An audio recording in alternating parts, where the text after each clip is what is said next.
Putra-putra Kiai Saleh, pengasuh pesantren Sabilul Muttaqin dan sesepuh di daerah kami, Gus Ja'farlah yang paling menarik perhatian masyarakat.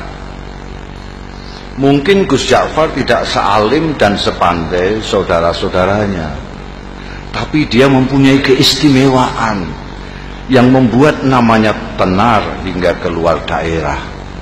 Malah konon beberapa pejabat tinggi dari pusat memerlukan sowan khusus ke rumahnya setelah mengunjungi Kiai Saleh. Kata Kang Solikin yang dekat dengan keluarga dalem, bahkan Kiai Saleh sendiri segan dengan anaknya yang satu itu.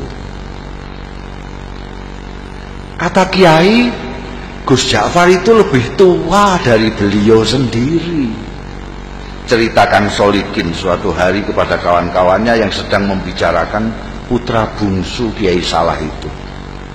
Saya sendiri tak paham apa maksudnya kok anaknya lebih tua dari beliau itu. Tapi Gus Ja'far memang luar biasa, kata Mas Bambang, pegawai Pemda yang sering mengikuti pengajian subuh Kiai Saleh. Matanya itu loh, sekilas saja beliau melihat kening orang, kok langsung bisa melihat rahasianya yang tersembunyi. Kalian ingat enggak Sumini yang anak penjual rujak di terminal lama, yang dijuluki perawan tua itu? Sebelum dilamar orang Sabrang kan ketemu Gus Ja'far. Waktu itu Gus Ja'far bilang, "Sum, kulihat kok keningmu kok bersinar, sudah ada yang ngelamar ya?" Loh, tak lama kemudian orang Sabrang itu datang melamar Sumini. Kang Kandar kan juga begitu, timpal Mas Guru Slamet. Kalian kan mendengar sendiri ketika Gus Ja'far bilang kepada tukang kebun SD 4 itu, "Kang, saya lihat hidung sampean kok sudah bengkok, sudah capek menghirup napas ya?" Loh, ternyata besoknya Kang Kandar meninggal.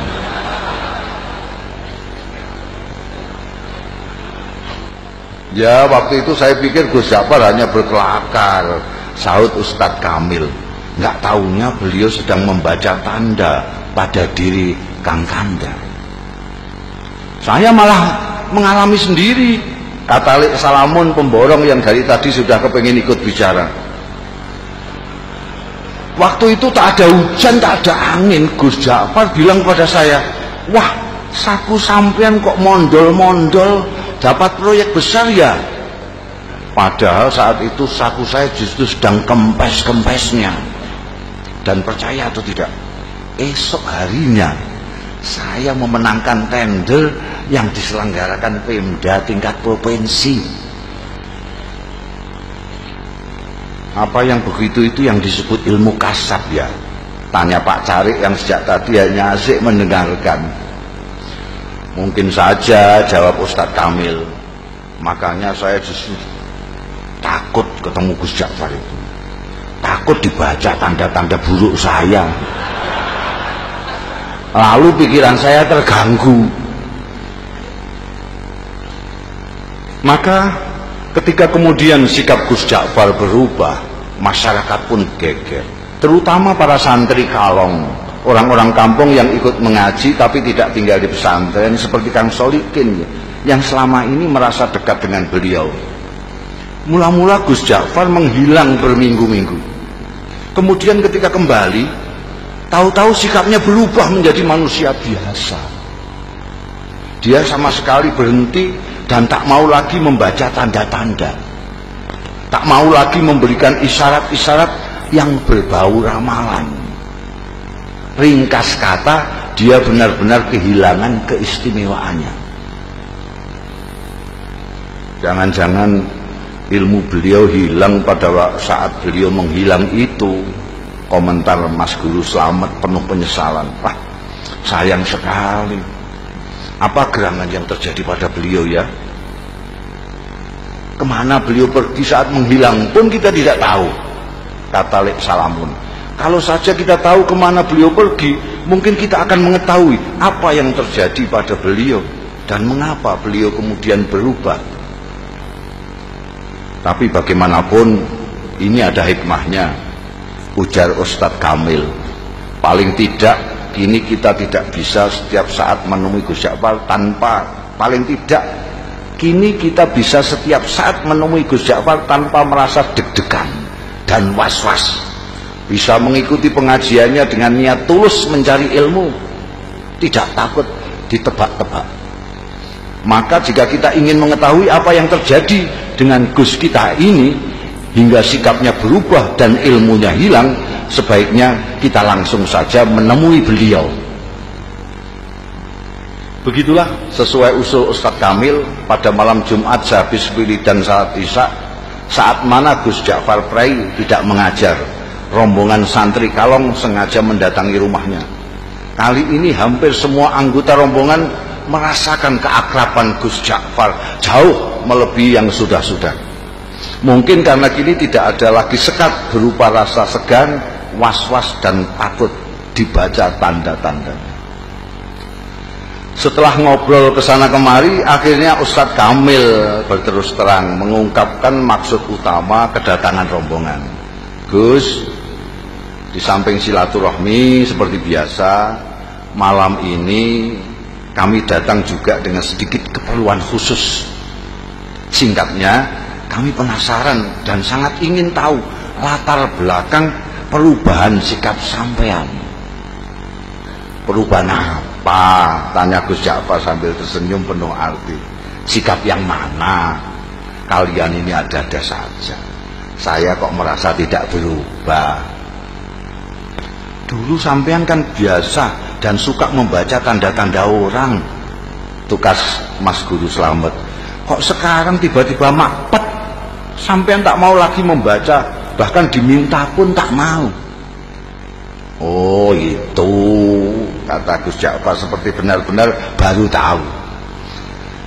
Tapi dia tidak segera meneruskan bicaranya, diam agak lama. Baru setelah menyeruput kopi di depannya, dia melanjutkan. Ceritanya panjang. Dia berhenti lagi, membuat kami tidak sabar, tapi kami diam saja. Kalian ingat enggak saya lama menghilang? Akhirnya Gus Ja'far bertanya, membuat kami yakin bahwa dia benar-benar siap untuk bercerita. Maka serempak kami mengangguk. Suatu malam saya bermimpi ketemu almarhum ayah, dan saya disuruh mencari seorang wali sepuh yang tinggal di sebuah desa kecil di lereng gunung yang jaraknya dari sini sekitar 200 km ke arah selatan. Namanya Kiai Tawakal. Kata ayah dalam mimpi itu, hanya kiai-kiai tertentu yang tahu tentang kiai yang usianya sudah lebih 100 tahun ini. Santri-santri belajar kepada beliau pun rata-rata sudah disebut kiai di daerah masing-masing. Terus terang, sejak bermimpi itu saya tidak bisa menahan keinginan saya untuk berkenalan dan kalau bisa berguru kepada wali tawakal itu. Maka dengan diam-diam dan tanpa pamit siapa-siapa, saya pun pergi ke tempat yang ditunjukkan ayah dalam mimpi dengan niat bil barokah dan menimba ilmu beliau. Ternyata ketika sampai di sana, hampir semua orang yang saya jumpai mengaku tidak mengenal nama Kiai Tawakal. Baru setelah seharian melacak ke sana kemari, ada seorang tua yang memberi petunjuk. Cobalah nak mas, ikuti jalan setapak di sana itu, katanya. Nanti nak mas akan berjumpa dengan sebuah sungai kecil. Terus saja nak mas menyeberang. Begitu sampai seberang, nak mas akan melihat gubuk-gubuk kecil dari bambu. Nah, kemungkinan besar orang yang nak mas cari akan nak mas jumpai di sana. Di gubuk yang terletak di tengah-tengah itulah tinggal seorang tua seperti yang nak mas gambarkan. Orang sini memanggilnya Mbah Jogo. Barangkali itulah yang nak mas sebut Kiai siapa tadi? Kiai Tawakal. Ya, Kiai Tawakal. Saya yakin itu orangnya, Mbah Joko. Saya pun mengikuti petunjuk orang tua itu, menyeberang sungai dan menemukan sekelompok rumah gubuk dari bambu. Dan betul, di gubuk bambu yang terletak di tengah-tengah, saya menemukan Kiai Tawakal alias Mbah Joko sedang dikelilingi santri-santrinya yang rata-rata sudah tua. Saya diterima dengan penuh keramahan, seolah-olah saya sudah merupakan bagian dari mereka. Dan kalian tahu, ternyata penampilan Kiai Tawakal sama sekali tidak mencerminkan sosoknya sebagai orang tua. Tubuhnya tegap, wajahnya berseri-seri, kedua matanya indah memancarkan kearifan. Bicaranya jelas dan teratur, hampir semua kalimat yang meluncur dari mulutnya bermuatan kata-kata hikmah. Tiba-tiba Gus Ja'far berhenti, menarik napas panjang, baru kemudian melanjutkan. Hanya ada satu hal yang membuat saya terkejut dan terganggu. Saya melihat di kening beliau yang lapang ada tanda yang jelas sekali, seolah-olah saya membaca tulisan dengan huruf yang cukup besar dan berbunyi ahli neraka. Astagfirullah. Belum pernah selama ini saya melihat tanda yang begitu gamblang. Saya ingin tidak mempercayai apa yang saya lihat. Pasti saya keliru. Masa seorang yang dikenal wali, berilmu tinggi dan disegani banyak kiai yang lain disurat sebagai ahli neraka? Tak mungkin. Saya mencoba meyakinkan diri saya bahwa itu hanyalah ilusi, tapi tak bisa. Tanda itu terus melekat di kening beliau. Bahkan belakangan saya melihat tanda itu semakin jelas ketika beliau habis berwudu. Gila. Akhirnya niat saya untuk menimba ilmu kepada beliau, meskipun secara lisan memang saya sampaikan demikian, dalam hati sudah berubah menjadi keinginan untuk menyelidiki dan memecahkan keganjilan ini. Beberapa hari saya amati perilaku Kiai Tawakal. Saya tidak melihat sama sekali hal-hal yang mencurigakan. Kegiatan rutinnya sehari-hari tidak begitu berbeda dengan kebanyakan kiai yang lain. Mengimami salat jamaah, melakukan salat sunnah seperti duha, tahajud, witir dan sebagainya, mengajar kitab-kitab, umumnya kitab-kitab besar, mujahadah, zikir malam, menemui tamu dan semacamnya. Kalaupun beliau keluar, biasanya untuk memenuhi undangan hajatan atau, dan ini sangat jarang sekali, mengisi pengajian umum. Memang ada kalanya beliau keluar pada malam-malam tertentu, tapi menurut santri-santri yang lama itu pun merupakan kegiatan rutin yang sudah dijalani Kiai Tawakal sejak muda, semacam lelono broto kata mereka. Baru setelah beberapa minggu tinggal di pesantren, saya mendapat kesempatan atau tepatnya keberanian untuk mengikuti Kiai Tawakal keluar. Saya pikir inilah kesempatan untuk mendapatkan jawaban atas tanda tanya yang selama ini mengganggu saya. Begitulah pada suatu malam purnama, saya melihat Kiai keluar dengan berpakaian rapi. Beliau berbelok. Ketika kemudian saya ikuti belok, saya kaget, ternyata sosoknya tak kelihatan lagi. Yang terlihat justru sebuah warung yang penuh pengunjung. Terdengar gelak tawa ramai sekali. Dengan bengong saya mendekati warung terpencil dengan penerangan petromak itu.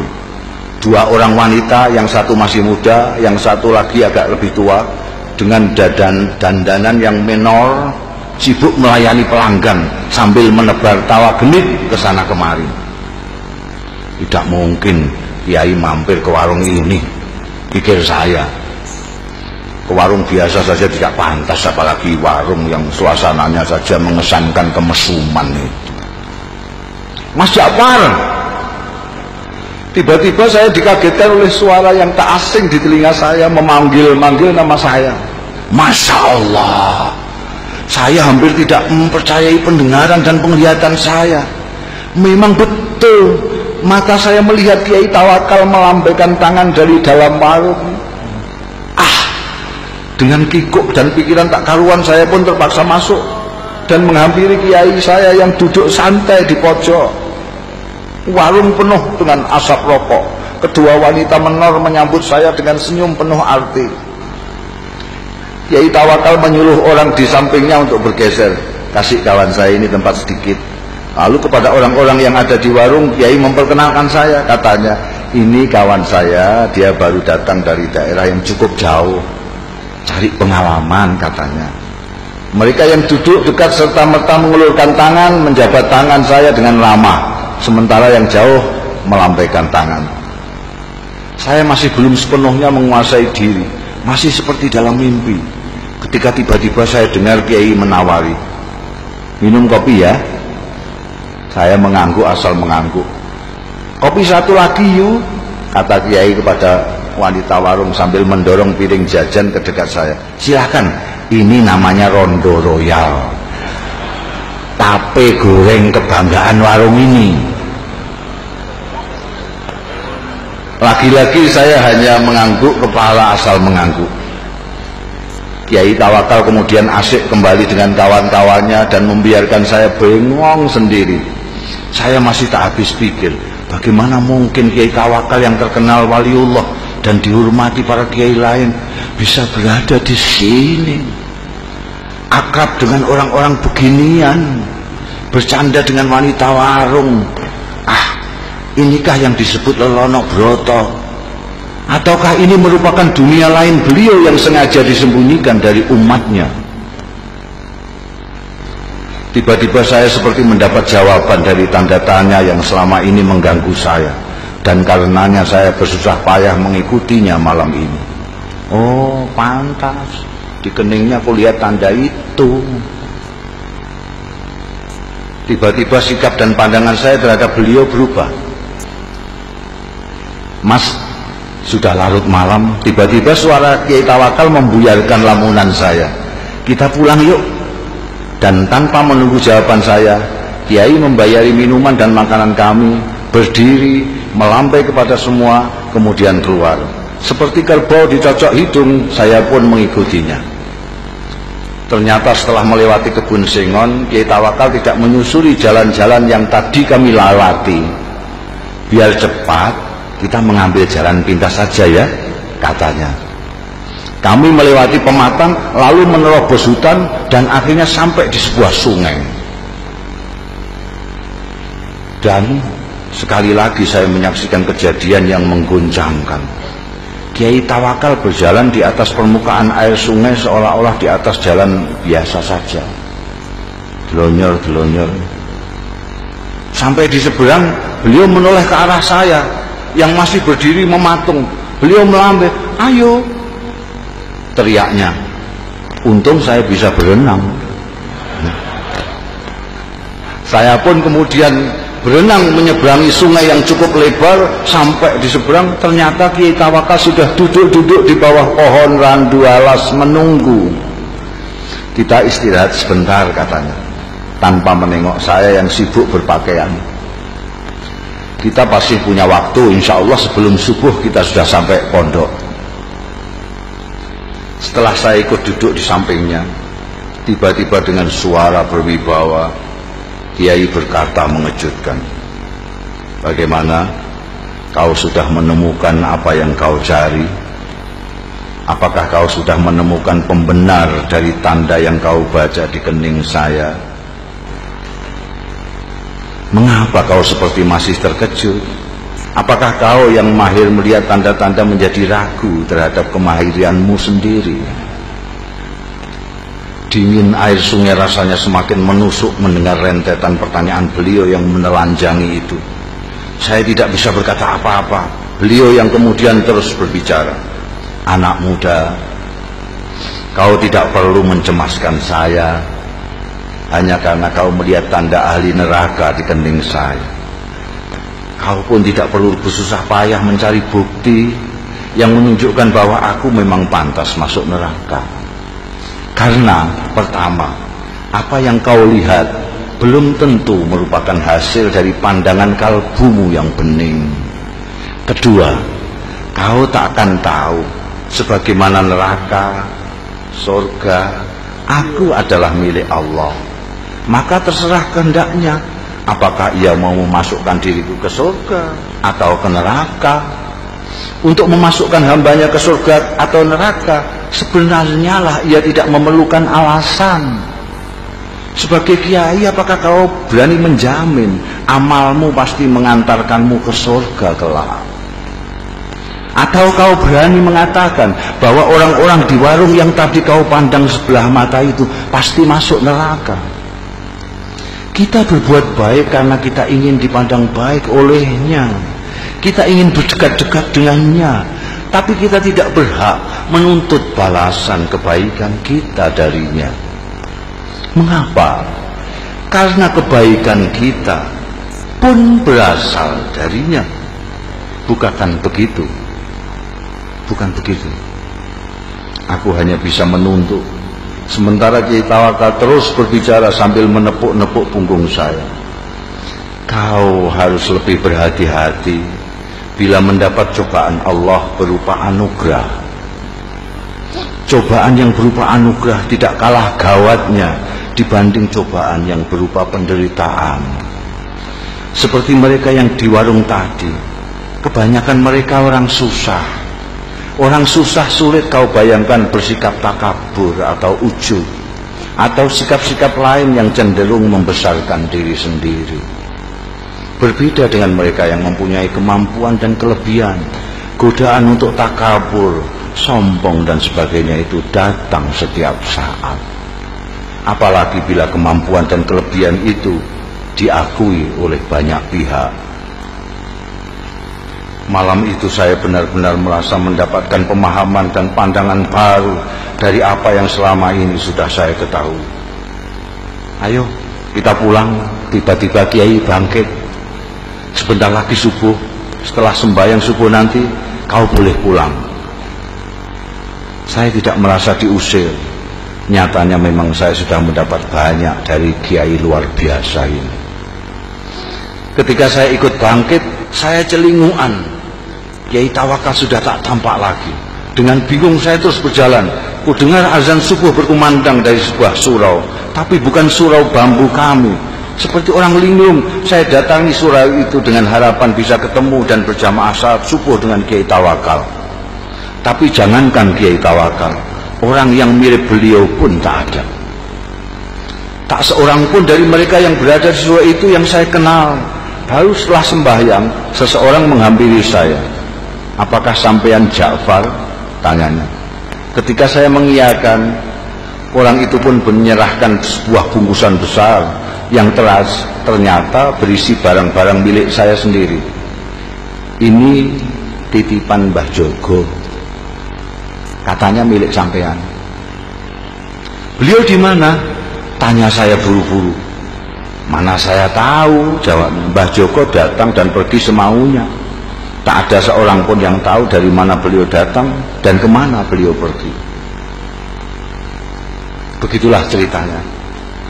Dan Kiai Tawakal alias Mbah Jogo yang telah berhasil mengubah sikap saya itu tetap merupakan misteri.